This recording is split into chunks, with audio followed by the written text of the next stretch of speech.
मेरा नाम डॉक्टर लवलीन शुक्ला है। मैं प्रधान वैज्ञानिक हूँ सूक्ष्म जीव विज्ञान संभाग पूसा कृषि अनुसंधान संस्थान में। मैं पूसा डिकम्पोज़र कई सालों से चल रहा है और ये एक आप कह सकते हैं कि फंगल कंसोर्शियम है जो कि किसी भी वेस्ट को खाद में परिवर्तित कर सकता है। आज जैसे मौसम अब क्या आ गया धान की कटाई का, और हम समय धान की कटाई को लेकर ही हल्ला मचता है कि पर्यावरण प्रदूषित होता है। धान को जलाने के बजाय अगर हम उस धान की पराल को खेत में ही जुताई कर दें और उसको खाद में परिवर्तित कर दें तो ये एक बहुत ही सस्ता समाधान है। पूसा डिकम्पोज़र एमडी बायोकॉल ने हमारे यहाँ से ये तकनीक ली है और इसका नाम अब उन्होंने रखा है ऑलराउंडर प्लस।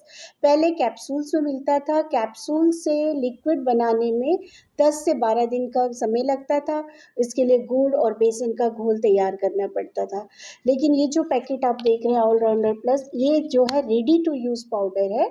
आपने इसको काटना है और पाउडर को पानी में घोल के 200 से 500 लीटर पानी में घोल के किसी भी मशीन द्वारा उसका धान की कटाई के बाद अवशेष के ऊपर स्प्रे कर देना है और उसके बाद जो है कोई भी मशीन के द्वारा उसको अल्टी पल्टी करके अगर नमी कम है तो हल्की सी नमी छोड़ दीजिए।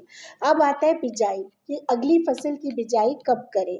जो लोग एसएमएस सिस्टम का प्रयोग करते हैं वो बिजाई तुरंत कर सकते हैं, नहीं तो 10 से 15 दिन में वो इतना गल जाएगा कि आप जो है अगली फसल की बुआई कर सकते हैं और बुआई में भी कोई नुकसान नहीं होता, 100% जर्मिनेशन होता है। तो ये पाउडर जो रेडी टू यूज़ पाउडर है अब किसानों के लिए एक आसान विकल्प है। कुछ भी नहीं करना है, बस पानी में घोलना है और इसका छिड़काव करना है।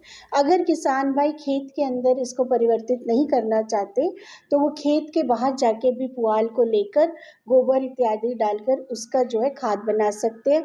उस खाद को बनाने के लिए उनको कम से कम 90 दिन लगेंगे। पूसा डिकम्पोज़र या ऑलराउंडर प्लस जो है आप जो है गोबर की खाद हो, पत्तियों की खाद हो, फलों की खाद हो, जिस भी चीज़ की खाद बनाने जाएँ उसके लिए इसका प्रयोग कर सकते हैं। कई राज्यों में तो गेहूँ को भी फांसे जलाए जा रहे हैं, तो वहाँ पे भी अब इसका प्रयोग किया जा रहा है। तो ये एक सस्ता और आप कह सकते हैं टिकाऊ जो है विकल्प है। इससे मिट्टी में जितने भी दूसरे जीवाणु होते हैं वो भी बढ़ते हैं। फिर अगर फसल अवशेष मिट्टी के अंदर जुताई कर दिया जाए तो मिट्टी की जो जैविक कार्बन है वो भी बढ़त लेती है और कई न्यूट्रिएंट्स जो है मिट्टी में उपलब्ध हो जाते हैं, जैसे कि पोटाश हुआ, नाइट्रोजन हुआ, फास्फोरस हुआ, ये भी पौधों को आसानी से मिल जाते हैं। रासायनिक खादों से जितनी भी हमारी मिट्टी जो है खराब हो चुकी है अब समय आ गया कि हमें जैविक खादें और जीवाणुओं का प्रयोग करना चाहिए, चाहे वो फास्फोरस सॉल्युबलाइज़र हो, नाइट्रोजन फिक्सर हो, पोटाश सॉल्युबलाइज़र हो और डिकम्पोज़र, इन सब का प्रयोग करना चाहिए। और किसान भाई चाहें तो अपनी खाद खुद भी बना सकते हैं और अगर खाद नहीं बनानी है तो वो अपनी जो आजकल की जैविक खादें हैं जितनी भी कंपनी से, हरियाणा में आपके एमडी बायोकॉल्स है, इन सब से लेकर भी परिवर्तित कर सकते हैं। मैम पूसा डिकम्पोज़र अलग-अलग फॉर्म में आ रहा है, अभी आप नया लेकर के आए हो ऑलराउंडर प्लस, क्या इसके रिजल्ट्स में भी कुछ बदलाव हुआ है? जी हाँ, इसमें जितने भी हमारे जीवाणु थे, पहले हमने 7 जीवाणुओं से कैप्सूल बनाया था, लेकिन उसके बाद कुछ लोगों का कहना था कि जैसे-जैसे तापमान कम होता जाता है तो जीवाणु हमें वो चाहिए जो कम तापमान में ज़्यादा काम करें। तो हमने ऑलराउंडर प्लस में कुछ जीवाणु वो भी डाले हैं जो कि लो टेम्परेचर पे काम करते हैं और विघटन को तीव्र लाते हैं। इसके अलावा हमने इसमें जो कि धान के पुआल में सिलिका का इश्यू आता है, तो सिलिका को भी अवेलेबल करने के लिए सिलिका सॉल्युबलाइज़र भी डाले हैं। तो जीवाणुओं का भी हमने थोड़ा-सा परिवर्तन कर दिया है, जिससे किसानों को जो है ऑलराउंडर प्लस या Pusa decomposer ready to use powder का फ़ायदा मिल सके। एकड़ के हिसाब से किसानों को कितना कॉस्टली पड़ेगा? एकड़ के हिसाब से किसानों को जो कंपनीज़ द्वारा 200 रुपए में प्रदान किया जा रहा है, तो 200 रुपए अगर आप रासायनिक खाद और कितना फसल अवशेष आप जलाएँगे नहीं, उस हिसाब से कोई भी कुछ भी कॉस्ट नहीं है। लेकिन कई राज्य हैं जैसे कि दिल्ली सरकार पिछले 3 सालों से भारतीय कृषि अनुसंधान से पूसा डिकम्पोज़र लेके किसानों को मुफ्त में दे रही है, जिससे कि किसान उसका प्रयोग कर रहे हैं और अपना फसल अवशेष नहीं जलाते हैं। अगर आप सैटेलाइट के पिक्चर भी लेंगे तो दिल्ली में एक भी फसल अवशेष जलाने का इंसिडेंट नहीं है। तो कुछ राज्यों को भी करना चाहिए कि लेकर किसानों को मुहैया कराया जाए, जिससे कि किसान इसको आराम से प्रयोग कर सकें। अलग अलग एरिया के हिसाब से मिट्टी का भी अलग अलग डिफरेंट होता बिल्कुल। है। तो तो क्या हरियाणा की मिट्टी या सिरसा की मिट्टी इसके लिए? सिरसा और हरियाणा में हमने बहुत ट्रायल, कई एकड़ में हमने ट्रायल किए हैं, और इस बार भी हमारा जो है लक्ष्य है 4,000 एकड़ में एक एब्रो प्राइवेट लिमिटेड है उसके द्वारा किया जाना है। और मिट्टी के हिसाब से नहीं, फसल के अवशेष के हिसाब से भी ये मतलब देखा गया है। तो 5 से 6 टन प्रति हेक्टेयर अगर आपका फसल अवशेष है तो एक पैकेट जो डिकम्पोजर है उसको बहुत अच्छे से गिला देता है। अगर 5 से 6 टन प्रति हेक्टेयर से अधिक है तब जीवाणुओं की मात्रा अधिक डालनी पड़ेगी, क्योंकि ये अवशेष के ऊपर कार्य करता है, मिट्टी के ऊपर नहीं कार्य करता है। अवशेष को जब मिट्टी में मिला देते हैं तो मिट्टी में ये इसको विघटन कर देता है। ये अवशेष निर्धारित है। आपने जो बताया ये प्रोसेस है 20 से 25 दिन का प्रोसेस। तो क्या इसके बीच के दौरान के अंदर अगली फसल को बिजाई की जा सकती है? 20 से 25 दिन का प्रोसेस नहीं है।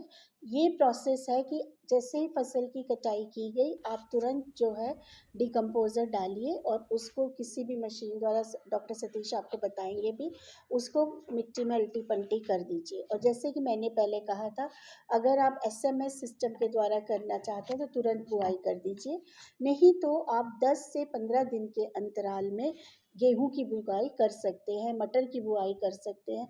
आलू वाले तो साथ में ही डाल के बुआई कर देते हैं, तो कोई नुकसान नहीं होता है।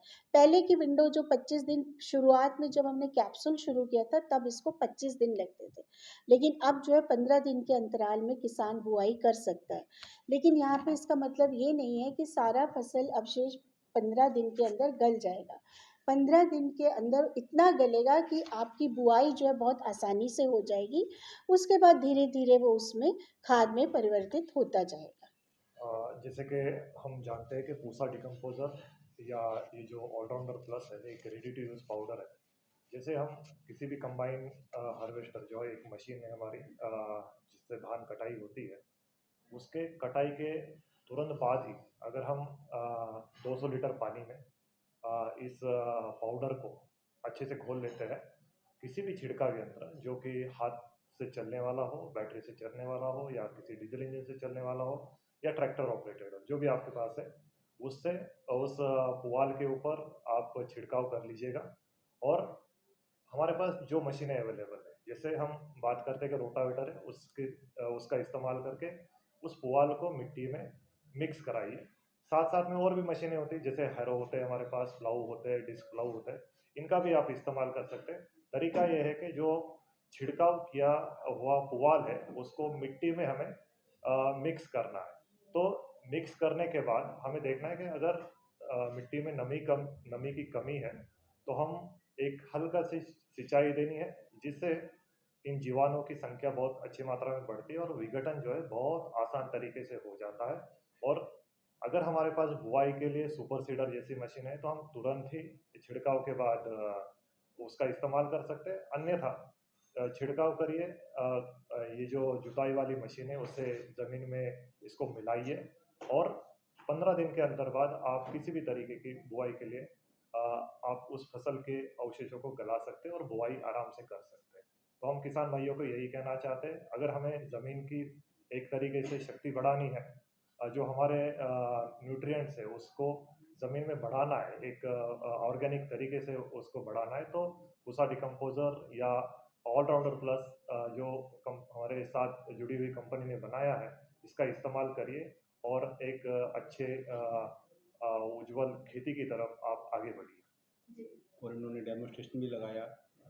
हम काफ़ी समय से ऊषा के साथ जुड़े हुए हैं और इनके दिशा निर्देश के ऊपर कार्य करते हैं। जब कैप्सूल फॉर्म के अंदर ये टेक्नोलॉजी आई थी तब हमने कैप्सूल के ऊपर काम किया था, फिर आज ये पाउडर फॉर्म के ऊपर हम काम कर रहे हैं। आने वाले समय में जो जो इनके किसानों को सहूलियत को देखते हुए ये नए नए आविष्कार कर रहे हैं, उनके साथ हम भी कंधे से कंधा मिलाकर इनके साथ खड़े हैं। आपसी सहयोग के साथ हम लोग खेतों में ट्रायल लगा के, किसानों के पास डेमोन्स्ट्रेशन लगा के और यूनिवर्सिटी के साथ डेमोन्स्ट्रेशन लगा के हम इस प्रोडक्ट को तैयार कर रहे हैं। और आज का जो ये कार्यक्रम था, अभी हमने बनियारी गांव के खेतों में ट्रायल लगवाए हैं, जिनका किसानों को और ज़्यादा फायदा कैसा हो सके, किसानों की समस्या को कैसे समाधान किया जा सकते, उसके ऊपर हम लोग काम कर रहे हैं और ऐसा हम हमेशा प्रयासरत रहते हैं। किसानों के लिए कोई मैसेज रहेगा सर आपका? किसानों को यही संदेश देना चाहेंगे कि आज का जो हमारा पर्यावरण के ऊपर दृष्टि डालें तो हर बुजुर्ग, बच्चा और हर प्राणी सांस की बीमारी से उलझ रहा है। डॉक्टरों के पास बड़ी बड़ी कतार लग रही है, बच्चों को सांस लेने में, पशुओं को, इवन की बर्ड्स के ऊपर भी प्रॉब्लम आ रही है।